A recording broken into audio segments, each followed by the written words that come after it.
Lahat ng dokumento itinuturo na meron siyang active participation para mabuo itong Pogo.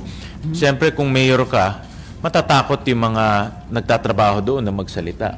Pag nandyan siya, obviously, pwede niyang impluensyahan niya. Kaya, importante na patuloy yung kanyang preventive suspension habang nag-iimbestiga yung mga enforcement agencies. No? Sa mga narinig ko at sa mga impormasyon na aking nakalap, na itong si Wen Yi, ang pinapakilala niya na biological mother niyan. Kaya ang aking hamon sa kanya at kay Wen Yi, magpa-DNA test sila ng transparent. Transparent, open, may witnesses, para malaman natin.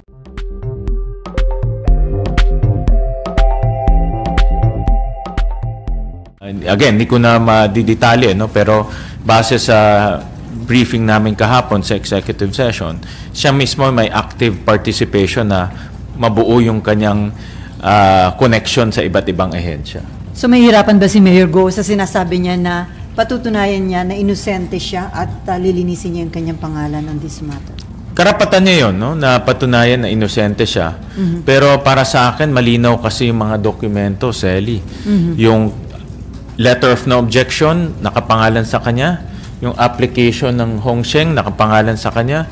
Yung building permit, siya ang applicant. Lahat ng mga iba't ibang permit, siya yung applicant. Yung Baofulan, siya yung may-ari. So, lahat ng dokumento nakaturo sa kanya. No?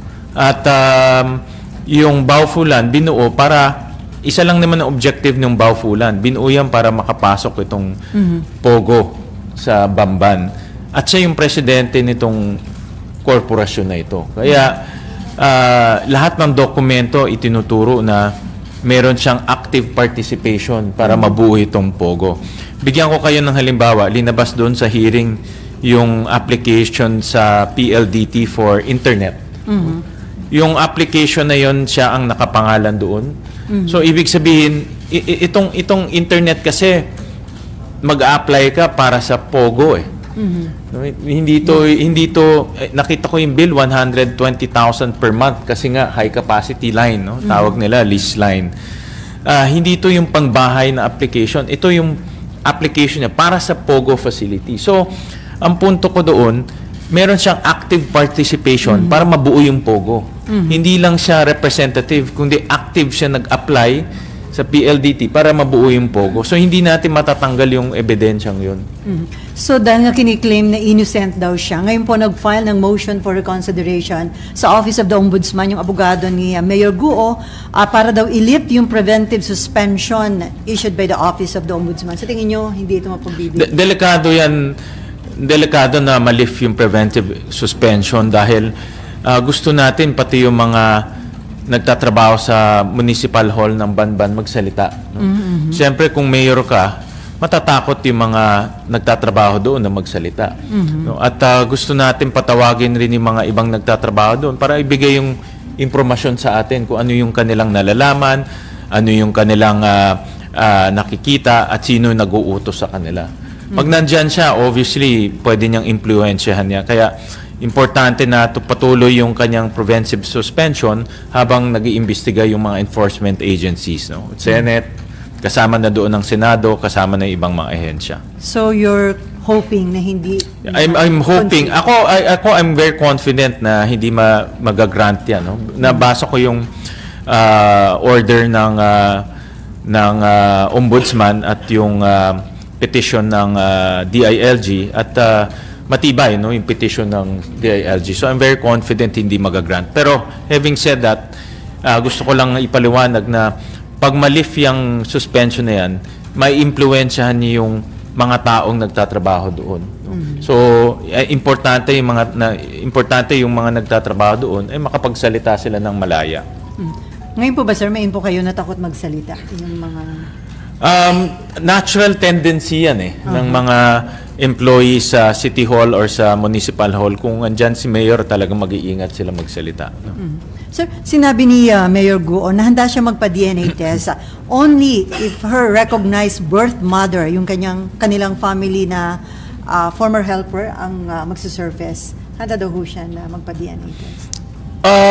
Okay rin yun. Ako, Kung yan ang magpapatunay ng kanyang citizenship, okay rin yun.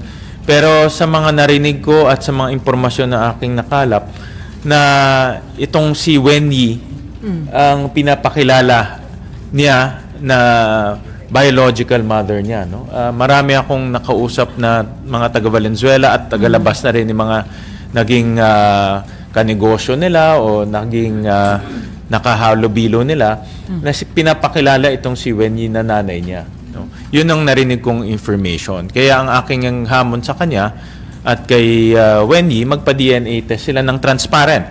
Transparent, open, may witnesses para malaman natin. No? Pwede rin ako nagkamali. Baka nagkamali yung aking information o yung mga narinig natin. Pero pwede rin tayo na tama. No? At ito rin magiging katunayan kung ano talaga yung kanyang nationality. Kasi wala nang debate yung tatay niya Chinese.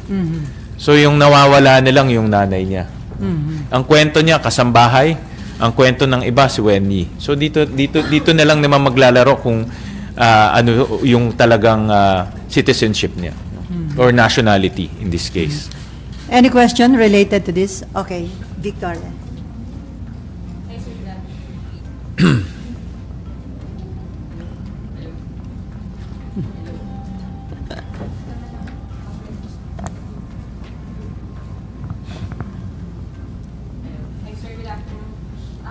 Sir, sabi po ng abogado ni Mayor mo, si Atty. Stephen David, dapat passport ang sinisi Mayor kasi may tao sila yung passport doon sa 24/7. and sila yung regulator and they maintain na kumpleto at legal yung documents ng Hong Sheng at ng Dalawa sila mayroong accountability. Dalawa dapat sisihin.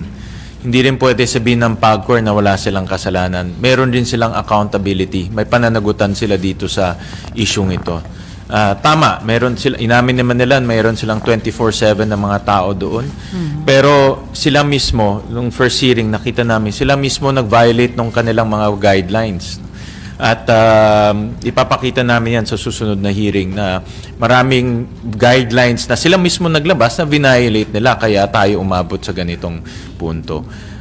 Pero sa kabilang banda, hindi rin natin pwedeng ialis na nasabi ko nga, si Mayor Go ay nasa gitna itong Pogo company na nag-apply sa Bamban, itong Hong Sheng. Yung pangalan niya, andun lahat sa mga dokumento. So, hindi natin pwedeng maialis yan. Of course, sasabihin niya na wala siyang connection. Pero based on the kwento niya yan But based on the documents, andun yung pangalan niya. Active Hindi lang yung one time, but in multiple documents. Pati electric co-op, di ba? Nakita niyo naman, pati yung application sa kuryente, sa kanya nakapangalan rin. So, may active participation para mabuo itong Pogo.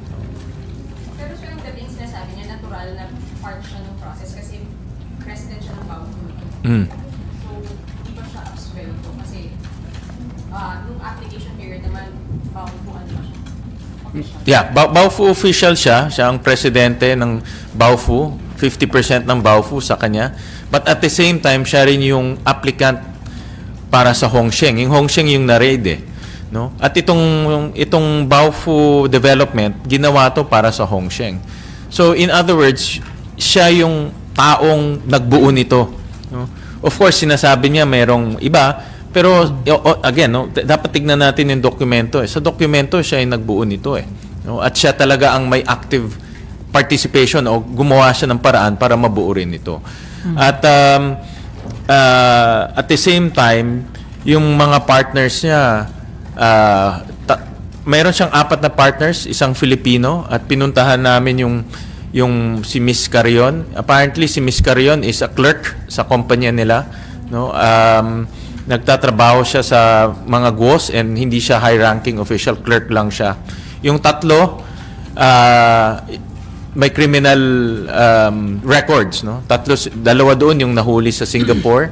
Yung isa doon, mayroong warrant of arrest sa China na nagtago nung nagkaroon ng raid. So, pag titignan mo yung kabuuan, no, partner mo, mga pugante, ikaw may active participation ka sa pagbubuo nito, hindi mo pwedeng sabihin wala kang alam no? Parang parang imposibleng wala kang alam. ikaw ang gumalaw para mabuo ito lahat eh. No? Sir, last, saan po, nasa na sila Mr. Angelo Tubo and si Wendy? And kung nakalabas na po sila ng bansa, paano maapektuhan yung investigation? Based on my information, according to the Bureau of Immigration, umalis sila nung May 20. That's last month. This is after the first hearing. No? Nagkaroon tayo ng first hearing. After a few days, umalis sila. No? And Chinese citizen sila eh. No? Mayroon tayong picture ng passport sila. So wala silang obligation na bumalik dito sa Pilipinas. No? They can stay there forever. No? Habang nangyayari ito dito, pwede silang doon na muna tumira. No? Kaya yan ang magiging problema natin dahil wala na si Wendy.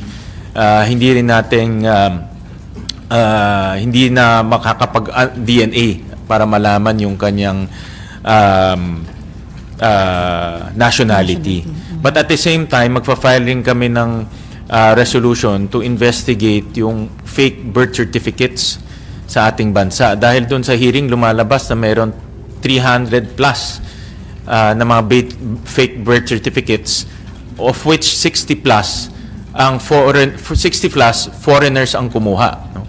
So magpa-file ako ng resolution to investigate that. At the same time, kasama doon sa resolution yung case ni Angelito Go. Kasi kay Angelito Go, masyadong garapalan eh. No? Hindi lang isang beses niya finake yung birth certificate, 4 na beses siya nag-fake ng birth certificate. Makikita natin doon, aside from kay Alice Go, meron yung kay Sheila Go, kay Seaman Go, kay Wesley Go, lahat fake ang ibinigay na information. No? Doon sa pangalan ng father, sinulat niya doon, lahat Angelito Go. Pero ang pangalan niya is Jiang Jong Go.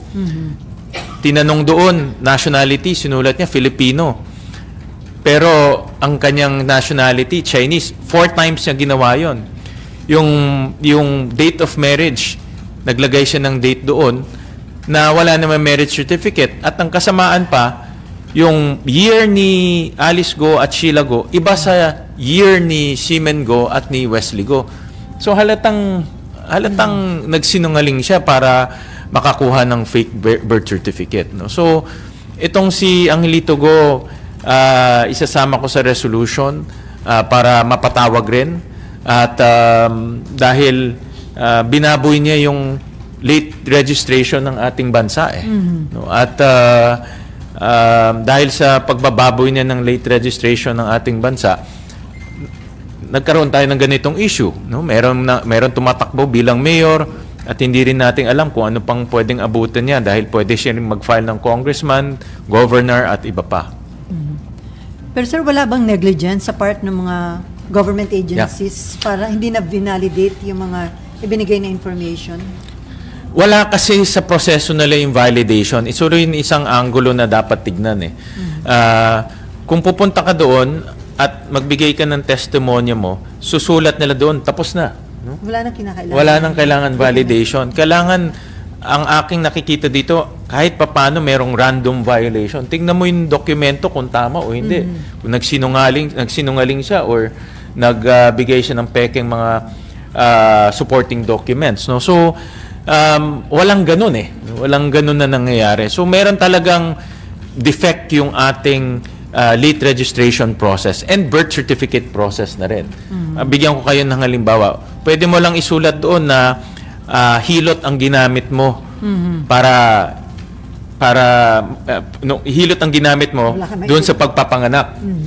Pero hindi natin alam kung sino yung naghilot nun dahil yung nanghilot naman, wala namang lisensya yun. Unlike a midwife, may lisensya. Unlike a nurse, may lisensya. Ito, walang lisensya. So, kumbaga, hindi natin alam kung sino talaga ang gumawa para ipanganak ka. No? So, may mga ganun na kailangan nating ayusin para maging mas accurate yung birth certificates natin. So, may mga reforms na dapat ipatupad sa ilang batas natin? Sir? Ang nakikita kong mga nakikita kong 3 legislative proposal dahil dito sa investigation. Una, total ban ng POGO immediately. Pangalawa, pag-aayos ng late registration at birth certificate process natin.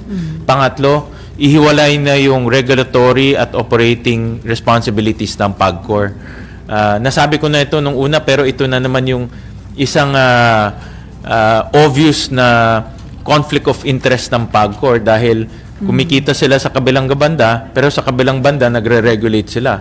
No? At dahil kumikita sila, hindi sila naghihigpit at ito lumalampas.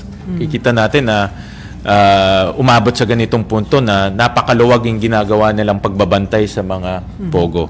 So dun sa tatlo, may isa nang na-file na, sir, di ba? Tatlo Yeah, meron ng isa. Yung total ban. Yeah, in total ban.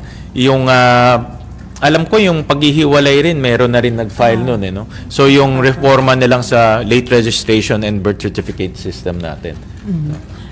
Before Mav, sir, meron nilang ni-raid na panibagong Oo nga, pogo yeah. sa Porac, Pampanga. Ito ba Tama. may connection dun sa ni-raid sa Banbantal? Sa mga initial information namin na nakuha, ito ay dati ng pogo operator na na-cancela yung kanyang license. Pero patuloy pa siya nag-ooperate doon sa lugar na yon. Ito yung Lucky South 99. Nahuli na ito dati, kinansela yung kanyang lisensya pero nagpatuloy pa rin siya sa pag-ooperate. At ang mga information na kuha ko, itong Pogo meron siyang seating capacity of more than 1,000 agents o 1,000 na trabahador. Pero nahuli lang 140 plus because apparently nung nag-file ng search warrant ang PAOK, meron nag-tip dito sa mga operator. So, ang kutob ko dito, hindi lang enforcement agency, pati judiciary, meron na silang mga tao. Dahil kung mapapansin natin itong mga last few warrant of arrest na nangyari, puro sa Bulacan courts eh. No? So siguro alam nila na dito na naman pupunta, nagkaroon na sila ng mga mata at tenga doon sa korte at nalaman na nila. No? So again, marunong rin gumalaw itong mga ito para magkaroon ng mga galamay. At ito yung isang ebidensya na meron na silang mga tao sa mga lugar na magbibigay ng tip sa kanila. Okay, Mav. Yes, sir. Sir, dun po sa executive session, nagkaroon po ba ng linaw kung saan nanggaling yung malaking pera ni Mayor Alice po, given na yung source of income nga po isang tatlo? Napakaganda yan, Mav. Dito ako na didismaya sa AMLAC, no, sa Anti-Money Laundering Council dahil wala silang sagot kahapon. At in fact, I expressed my disappointment to the AMLAC dahil trabaho nila mahanap itong source ng money laundering. Trabaho rin nila na malaman sino itong money launderers. Trabaho nila malaman kung paano nakapasok dito, sino nakatanggap at sino nagbayad. Ngayon, parang bula no? Hindi mahanap yung contractor, hindi mahanap kung anong bangko ang ginamit, hindi mahanap kung sino tumanggap ng pera. Kasi yung pera dadating dito, dapat may tatanggap para magbayad. Hindi nila alam rin yun. At ang sagot sa amin kahapon, pending pa yung investigation. Pero nangyari na ito Itong Baufulan was constructed in 2019. Tagal na, ilang taon na. 2024 na ngayon, yung perang 6.1 billion, tuloy-tuloy na pumapasok dito yan. Pero hindi nila na-detect. No? Kaya I'm quite disappointed with AMLAC na hindi nila na-detect. At even kahapon, wala silang sagot. That's why, nasabi nga ni Chairperson Risa Hontiveros na magkakaroon kami ng special session with AMLAC. Kasi nga wala silang sagot sa amin kahapon. At ito we need to focus because nag-expand na naman yung criminal activities nitong Pogo into money laundering. Kung makikita natin yung trend, dati human trafficking, tapos nagkaroon ng mga yung prostitution, ngayon meron ng element of money laundering, no. So dapat pag-aralan natin mabuti yan at kung saan ba yung butas na dapat nating takpan para hindi pumasok dito yung mga illegal na pera. Sir, is it possible na kaya walang Naman. digital traces because it was hand carry yung pera? Actually, naisip ko rin yung Mav pero inisip ko, paano mo i-hand carry 6.1 billion pesos, no? So, but again, no, everything is possible, sabi nga nila. Kasi like for example, bigyan kita ng halimbawa, 2 linggo na namin hinahanap yung contractor ng nagpagawa nung Banban Pogo Hub. Hindi namin mahanap talaga, no? Hindi namin alam kung sino nagdala ng heavy equipment doon, sino nagpatayo ng building, sino nagdala ng crane, hindi namin mahanap talaga. Kasi gusto ko mahanap siya dahil malalaman mo ngayon kung sino nakatanggap ng pera. Kasi siya yung tatanggap eh. At matitrace natin ngayon kung sino yung mga personalidad na yun. Pero walang mahanap. No, itong sindikato na ito, napakagaling. No, napakagaling nila. Naitago nila sa mga otoridad yung pagdala nitong pera. No? So, kaya kahapon na we were very disappointed and humingi sila ng isa pang session para mapakita nila sa amin yung kanilang investigation. Last na lang, sir. Sir, yung pong contractor, was it a dummy company or hindi lang mahal yung address nila? For now, it's a dummy company. No? Dummy in a sense na wala siyang opisina, pumunta kami doon. Wala siyang pickup license. Bago ka maging contractor, dapat may tinatawag yung pickup, no? Yung lisensya. Wala siyang ganun. So, in that sense, dummy company siya. Pero, meron kaming leads dahil nung sa RID, may nakuhang mga IDs yung PAOK, no? At yung pangalan ng construction company, Howley Builders and Construction Company. No? Yun yung nakitang ID. Nung pumunta kami sa Binondo, dahil doon yung registered address, walang ganun na opisina. No? So, can we say, sabi mo nga disappointed ka sa Anti-Money Laundering Council, can we say they failed to perform their mandate? They totally failed to perform their mandate, in my opinion. Dapat 2019 pa lang, nung nangyayari na ito, nadidetect na nila eh. No? At ngayon 2024, dapat meron na silang report. No? Meron silang, again, no, it's executive session, so I couldn't divulge so much. Pero meron silang mga personalities sinabi kung saan posibleng nagdala yung pera. No? Pero antayin nilang namin yung formal report nila sa Senado. No? So, ibig sabihin, mahina sila sa monitoring. Mahina.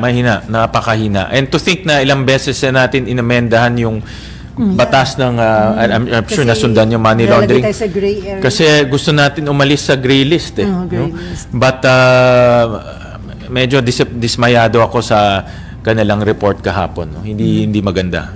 Oy, ma'am.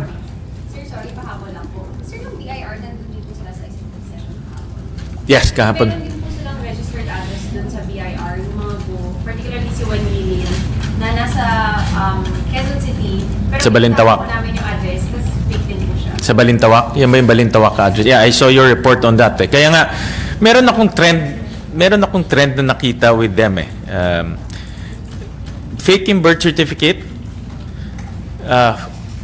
marami silang inupahan ng mga warehouses, no, katulad sa Valenzuela, sa iba pa. Ginagamit nila yung mga rinentahan nilang warehouses as their residential address, no? At ginagamit nila yun sa pag-apply ng napakaraming kumpanya. Ang dami nilang kumpanya eh, no? 14 and counting yung nakita naming kumpanya. Iba pa yung mga single proprietor, Nakita namin yung single proprietor, ilan ba? Application nila sa single proprietor, mga 7 yun eh. No? So, ang dami nilang ini-establish na kumpanya gamit iba-ibang addresses, no? Parang ayaw mo mahanap eh. Yung nasisense ko, ayaw mo mahanap ka eh. Di ba? Parang, siyempre pag ordinary na tao, isa lang naman yung address, yun ang bibigay mo. Di ba? Parang ayaw nila mahanap eh. Yun ang nasisense ko dito sa kanilang, parang kanilang modus o kanilang trend, no? Sir, di ba may final kayong reso para imbestigahan na rin yung pagdagsa ng mga Chinese dun sa multinational village sa Parañaque? Yeah, multinational village at iba pang village sa Alabang. Marami kaming nakukuhang mga complaints na maraming mga gulo at violations ng building code, no? For example, ang isang bahay, ang kapasidad niya ay let's say 10 tao, pero nakatira doon 40 na tao, 50 na tao. Tapos may mga suspicious activities dahil labas-pasok sa gabi yung mga sasakyan, no? So yung mga residente doon natatakot. Again, I will not focus on nationality. Hindi ko sinasabi kung anong lahi siya. Kahit anong lahi, hindi natin papakilaman yan. Ang tinitignan ko yung potential illegal and irregular activities ng mga nakatira doon at yung fear ng mga nakatira doon kasi may mga reports kami na yung mga security guards sinisindak, yung mga security guards nagkakaroon ng away at pati homeowners inaaway, no? So malalakas yung loob. Meron ring mga reports na iba doon may hagad, diba? Naging issue na kasi ngayon yung mga ibang pulis nagmo-moonlighting dito sa mga pogo, no? So titignan namin lahat 'yon. Titignan namin. Sir, mag-schedule ba ng hearing ngayong nakarit? Nasa committee on anong committee 'yon? Public JB? order? Parang public order yata eh. So we have to ask the Committee on Public Order. Sir, dapat ba isama na rin yun yung sinabi ni retired Brigadier General Jerry Zamudio na meron siya nakuha mga info sa dating Deputy Director General ng National Security Council tungkol naman ito sa presence ng napakarami daw Chinese national doon sa dating Island Cove Resort sa Cavite. Oo. Nakita ko rin yan sa mga social media feed, no? Alam natin may Pogo Hub dyan. No? I think lahat tayo alam natin yan. Pag lumilipad ka ng eroplano, makikita mo naman dyan sa may Sangli area, Island Cove area na ang daming Pogo facilities dyan. No? Now, as to merong illegal o wala, ayan ang hindi ko pa alam. No? Wala pa akong nakukuhang report sa ibang mga enforcement agencies natin. Pero dapat bang pwede na isama na yun doon sa inyong resolution or limited lang yan doon sa mga Sa akin, mga villages? dahil wala pa akong nakukuhang reports tungkol dyan, so hindi ko muna sinama yan sa mga resolutions natin. Okay, Camille and then Nympha? And then Danielle? Good morning, Senator. I'll be asking sana, it was reported that there were about 400 illegal pogos. Aside from the legal, ano po ang move natin para hindi po ba dapat mai-announce to kung ano yung mga legal so the proper authorities can do their job na yung mga illegal is mabigyan ng tamang aksyon? That's my first question. Second po, it was reported na yung tao behind the fixing of this late registration of birth certificate of Mayor Go was recently killed. His name is Gilbert Flores. Is there a possibility na imbitahin po yung family? Because nag-uumpisa na atang mag-leak ng mga information yung ibang anak regarding this. And yung third po, I heard, correct me if I'm wrong, Senator, and pasensya po for my ignorance. I just wanna know, kasi it was approved by Congress, yung POGO po natin. So, paano papasok yung authority ng presidente to cancel their, yung kanilang, what they call this authority na mag-operate, since it was approved by Congress. Ano po ang move natin dito? Yeah, that's a very good question. No? Parang bigyan ko ng context. Yung batas na yan na-approve in 2019, no? More or less. If my memory serves me right, no? About 2019. Bago mag-2019, yung mga POGO nag-umpisa pumasok dito. I think around maybe 2015, 2016. At that time, wala siyang taxation regime. So wala tayong ini-impose na buwis sa kanya. Kung meron man, napakababa. No? At malabo rin kung sino ang regulator niya. At malabo rin kung ano yung definition ng POGO. Dahil nung binuo yung PAGCOR, wala pang internet at that time. So hindi alam kung sino magre-regulate sa POGO. So kaya during that time, lumapit sa Kongreso para i-define unang-una kung anong POGO. Pangalawa, i-assign yung regulator ng POGO. At pinakamahalaga, yung taxation ng POGO. No? So, kaya siya nagkaroon ng, in a sense, legitimacy. No? Dahil na-define siya through a taxation law. Ngayon, kaya yung final ko is to repeal that taxation law. Kasi kung ano yung nag-legitimize sa kanya, i-repeal natin para maging illegitimate siya. Now, that's number one. Number two, kahit na may batas, the President can suspend the application and can suspend existing licenses for national security purposes. Kaya importante yung yung recommendation ng NSC na ito ay isang national security threat because national security trumps everything, including commercial operations. At ito, proven na ang POGO nakakapinsala at may national security threat, no, according to our intelligence agency. Kaya, by mere executive action, pwede nang cancelahin, una, mag-moratorium muna para walang mag-a-apply. Then, pangalawa, cancelahin yung mga existing licenses because of what's happening right now. No? At dahil na-cancel yung license, pati mga work permits ngayon ng mga nagtatrabaho doon makakancel, babalik sila sa kanilang mga bansa nila. But at the same time, we will also repeal and ban POGOs. There are 2 laws banning POGOs kay Senator Villanueva at kay Senator Alan Cayetano.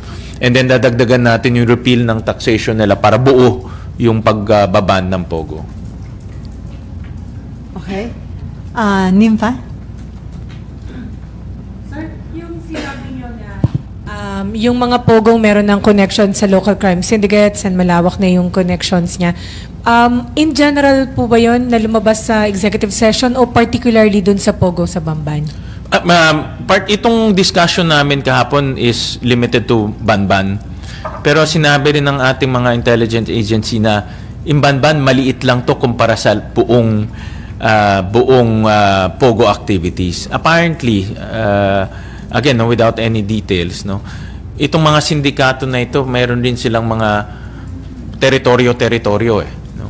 At hinahati na nila yung Pilipinas ngayon sa ito teritoryo mo, ito teritoryo mo. No? So, may ganyan na pangyayari na ngayon. No? That's normal, di ba, sa mga organized crime. Kung makikita natin sa mga organized criminal, yung mga drug lords, mayroong kanya-kanyang teritoryo, yung mga gambling lords, may kanya-kanyang teritoryo. So, normal yan sa mga organized criminals. No? So, in short, Banban is part of a bigger operation. No? Pating kahapon, yung aming focus was really the Banban Pogo Hub. Ibig sabihin, sir, yung pogo sa Bamban established na may connection na sa local crime syndicates? Meron. Kahapon, again, no, I won't name names, but meron. Based on their analysis and intelligence, meron. Clear yun. So, Very clear. So, sir, kung mismong intelligence agency na nagsasabi na may connection yung Pogo Hub dyan sa Banban, sa local criminal syndicate, do you think kapag nakaabot ito kay Presidente, ma-pressure na siya to act on it against Pogo? Ako nananawagan ako sa Pangulo natin na i-ban na kaagad ang Pogo. No? Dahil lumalalim yung kanilang galamay at impluensya. At ito na nanggaling na ito sa sarili nating intelligence offices. No? Hindi ito haka-haka namin, hindi ito sariling investigation namin. Ito galing na ito sa mga professional investigators and intelligence practitioners natin. At patagal ng patagal, palala ng palala.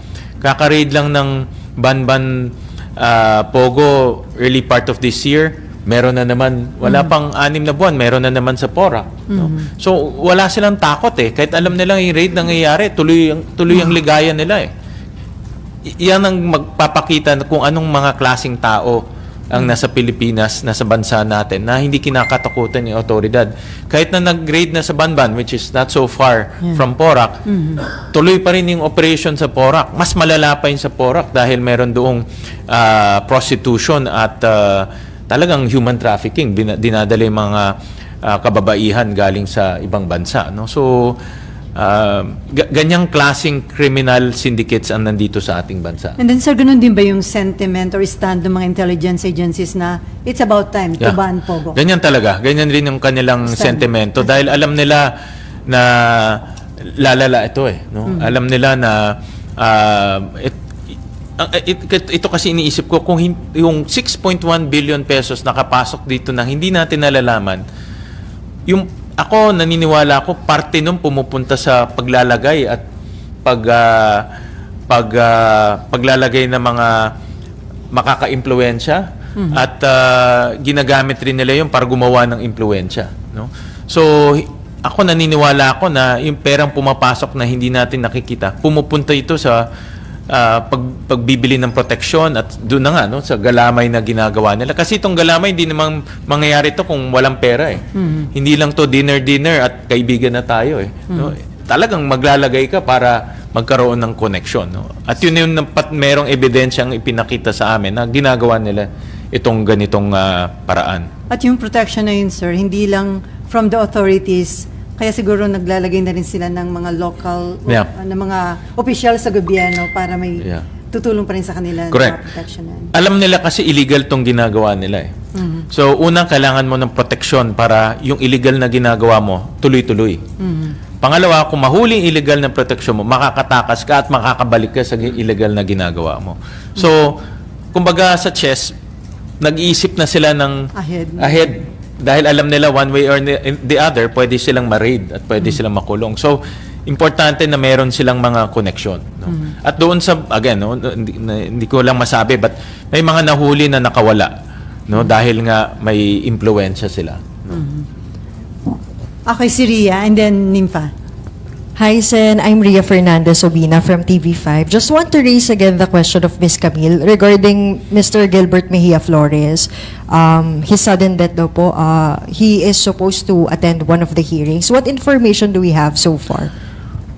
Personally, wala ko pang nakukuhang information aside from his possible connection to the syndicate or to the people who fake the birth certificate of Alice Go.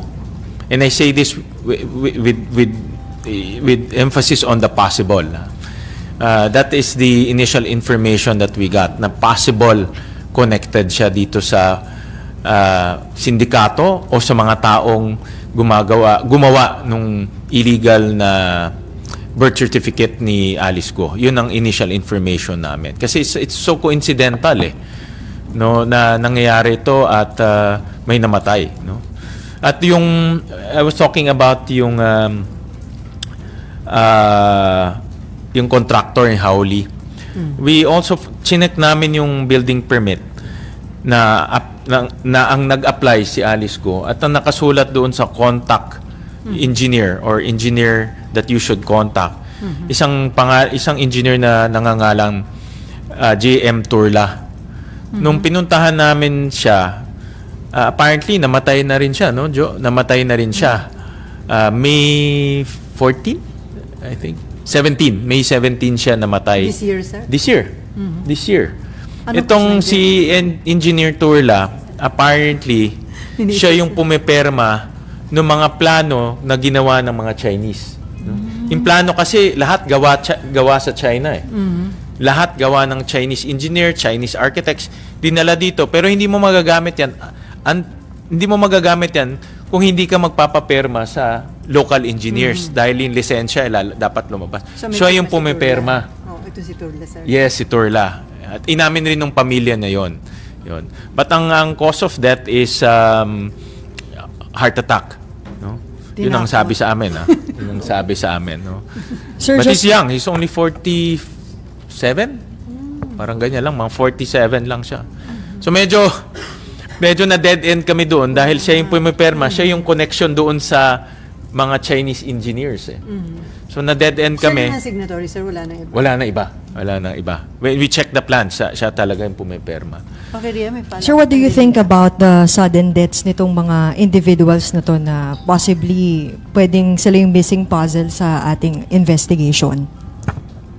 Well, kung si Engineer Turla buhay pa, sigurado malalaman natin sino yung mga nagpagawa sino yung contractor o mga Chinese engineer na gumawa nung Pogo Hub sa Banban. But since wala na siya, hindi na natin malalaman yan. No? So, medyo if you look at the timing ni Turla and ni Flores, suspicious.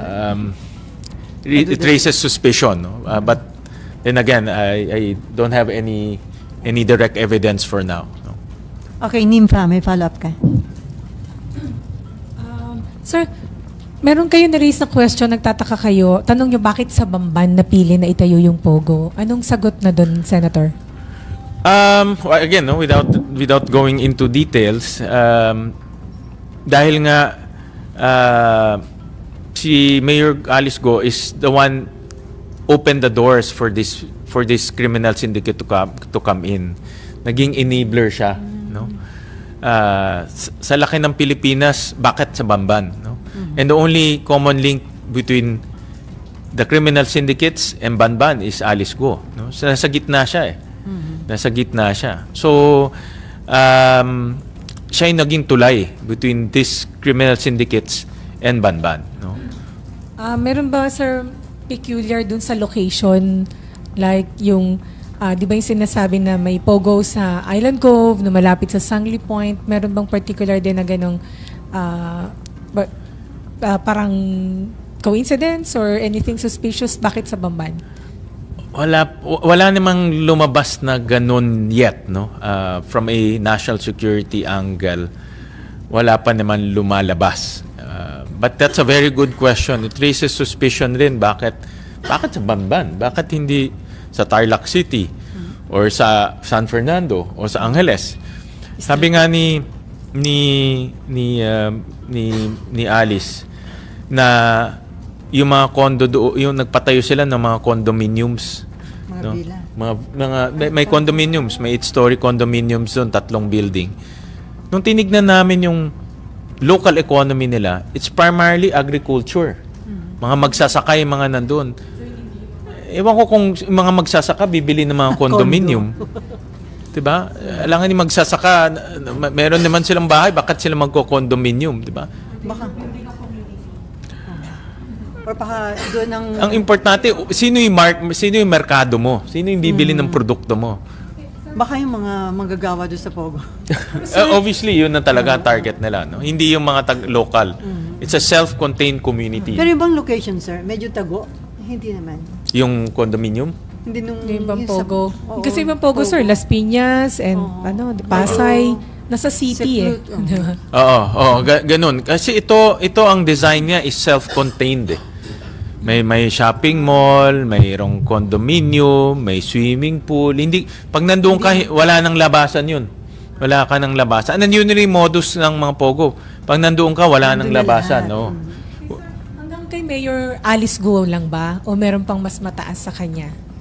According doon sa mga, again, I cannot say the names, pero mayroon pang ibang politiko according sa intelligence agencies natin, no? Pero LGU, Without iba. Pero may politiko. That's as far as I can politiko say. protecting her or part of the system? Part of it. Part of that Pogo Hub.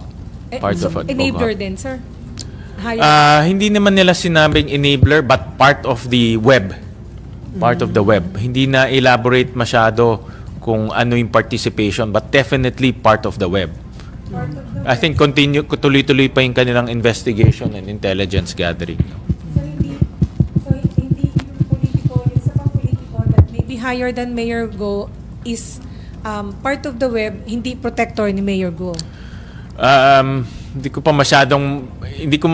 elaborate ng accurately, no, dahil kumukuha pa sila ng further intelligence, no. So it's hard to say it now, no, but ang only pwede kong sabihin meron pang kasamahan na iba na politiko rin. Pero sila lang yung politiko na yon. Isa lang or Marami. Doon sa mga pinakitang pangalan, marami. kasama na, sir, yung binabanggit ni Senator Jinggoy na mayor? Kasama rin ba yun sa web? Yung mayor na allegedly nag-ooperate ng Pogo owned by Mayor Alice Go? Ayoko muna sabihin. Politicians Politicians. within the web, sir, ng Bamban Pogo? Yes, tama. That is, may mga pangalan kasi doon at mayroong web, no, na pinakita, at may mga politicians, enforcers, criminal syndicates, even businessmen. No, meron din, may mga businessmen rin. No. Yung sa money laundering, sabi nyo nga, hindi na-detect ng AMLAC yung pagpasok. Surely, sir, may lumalabas din. So, yun, hindi din nila nababantayan. Hindi rin nila nakikita yon. Hindi nila nakikita. Kaya nga, ang pinaka-basic sa akin is, pumasok yung pera, may nakatanggap. Kung yan ay through our banking system, may dinaanan yan electronically. Kung cash yan, sabi nga ni Ma, meron din dapat makatanggap yon. No? Hindi nila na-detect yun eh. Hindi nila na-detect. Hindi nila na-detect yung electronic transfer, hindi nila na-detect kung sino tumanggap. At kung may binayaran, kasi bibili ka ng semento, di ba? Irerenta ka ng heavy equipment, magbabayad ka ng sweldo ng mga contractor, ng mga trabahador. Sino yung nagbabayad nun? Hindi nila rin na-detect. So, parang parang bula siya eh. And money involved, hindi rin alam. Hindi rin eh. Hindi rin. Magkano yung money involved dun? Well, ang estimate namin is 6.1 billion, but it can be more. It can be more. Failure ng mga tao, sir, sa AMLAC o failure ng system? Ako failure ng AMLAC eh, no? Because yung kanilang process, no? They have to look at their process. In fact, may mga suggestion, well, of course, mayroon silang legislative suggestion, no? Kung paano ma-improve. But the mere fact na wala silang ma-explain kahapon, ako natatakot ako dahil yung perang yun baka pumunta sa mga ibang personalidad. Hindi natin alam. So sir, di ba, ilang beses na amend ang anti-money laundering law. So ngayon may suggestion ulit sila na amendments? Yes, mayroon legislative suggestion sila to strengthen yung kanilang monitoring. No? May mga suggestions silang ibinigay kahapon. Kasi nga, sabi ko, I'm very disappointed and sabi nga nila may mga gaps na gusto nilang i-ayusin. No? Okay, from Business World. Sir, more on the economic side, how should the Philippines diversify its trade options away from China amid maritime tensions and delayed assistance deals? Actually, we're already diversified. No? I think what we should be diversifying further is the case of our OFWs in Macau, Hong Kong, and Greater China. No? Estimate, I think, ang mga OFWs natin in Macau, Hong Kong, Greater China is about 500,000, mga 500,000+, more or less. And we need to think about them also. No? If things escalate, we have to think about their welfare. But in terms of exports, we're not exporting so much. In fact, we're importing more from China. Yun, kailangan natin mapag-aralan because yung mga ini-import natin, aside from yung mga consumer goods na nakikita natin, there's also intermediary goods. Ibig sabihin, yung ini-import natin, pumapasok sa semiconductor o pumapasok sa ibang produkto na ini-export natin. No? So in that sense, we need to look at yung supply chains kasi kung magkaroon ng problema sa supply chain, wala tayong ma-export. Sir, just to follow up, do you see tensions between China and the Philippines leading to harsher conditions for Chinese-owned businesses in the country or Filipino-owned businesses in China? First of all, investments, FDI from China has gone into all-time low. No? Mababa yung nakukuha natin sa kanila. For obvious reasons, no? Because of the geopolitical issues. Existing Chinese companies, from the top of my head, is very few. No? Hindi naman ganong karami. So, I don't think it's kumbaga a heavy repercussion in terms of Chinese corporation operating here. No? Kasi konti lang naman yan. Maraming mga Chinese nag-operate dito, yung mga buy and sell, no? Which is not so capital intensive. No? Okay. Sir, tungkol other issue na tayo, no more about Pogo? About Pogo pa rin? Okay. Just two questions. Balikan lang po natin si Flores, sir. Just to confirm, Flores was the local civil registrar of Bamban po. One of the employees of the local civil registrar. Alright. No, Was he supposed to attend the hearing? I believe the local civil registrar of Tarlac attended last time, but not Flores. No, I can't remember the name. Yung local. I understand that si Flores is an employee of the local civil registrar. All right, sir. Sir, now that the ombudsman has suspended Mayor Go, and dun sa executive session, as mentioned by you and Senator Risa Ontiveros, mas na-solidify yung opinion yung mga senators about the nationality of Mayor Go and her possible ties with Pogo. Sa NPC po, sir, ano po ang parang direction natin, sir? Are we going to... What's the next step for Mayor Go as the member of NPC? Well, yesterday I talked to Senator Legarda and we shared the same sentiment to expel her. Me and Senator Legarda are members of the NPC, and we shared the same sentiment that she's a bad example to our present members and also to our future members. In fact, I talked to the president of our party, si Congressman Jack Duavit, about this issue. No? So pag-uusapan namin to as later on when we convene the leadership meeting. Magkasama kami ni Senator Lawrence sa Council of Elders. No? And then pag-uusapan namin doon to. Kailan How sir is going- mag-decide? We're targeting hopefully in the next few weeks magko-convene kami, no? Because of this issue. No? Yeah. Sir, how is the expulsion process going to be with NPC? First, a member can present their case. Of course, we have to also present our evidence. And the Council of Elders will look at this and pag-uusapan namin to. We will try to get a consensus on how to move forward. No? So that's, in a simple form, that's the process of how we will approach this. Pero do you think may enough grounds na, sir, para expel si Mayor? Ang idea ko is, since ongoing itong investigation ng Senate, we will use our findings here in the Senate, no? Especially when the committee report comes out, as the basis. No? So, yung meeting can be a preliminary step to gather evidence, to talk about the violations, and then as we go along with the Senate hearing, and when the committee report comes out, yun ang gagamitin naming basehan as grounds to expel her. Meron pa? Pero sir, the mere fact na kung ma-establish nga yung kanyang connection sa POGO, sa criminal activities like money laundering, more than enough grounds yun. Yes, more than enough grounds yun. Ang aming basic principle, you're a public servant, dapat may integridad ka, dapat tapat ka sa trabaho mo, at maganda kang hemplo sa mga membro natin. So those are the basic principles of NPC. Obviously, in this particular case, iba yung nangyari, no? And we want to maintain the integrity of the party. That's why I suggested that we should expel her, no? And I suggested also that to use the ongoing proceedings and eventually the committee report as the basis to expel her. Sir, matagal na ba siyang member ng NPC? Yeah, bago lang. When she ran, independent siya eh. Ang kandidato namin doon natalo eh. Independent siya. Nung nanalo siya, lumipat siya sa NPC. Para sa iba pang karagdagang mga balita at impormasyon, ay huwag po nating kalimutang mag-like, share at comment sa video na ito, at huwag po rin nating kalimutang mag-subscribe to continue supporting us. Maraming salamat po sa inyong panonood, at naway tangkilikin po ninyo ang aming YouTube channel.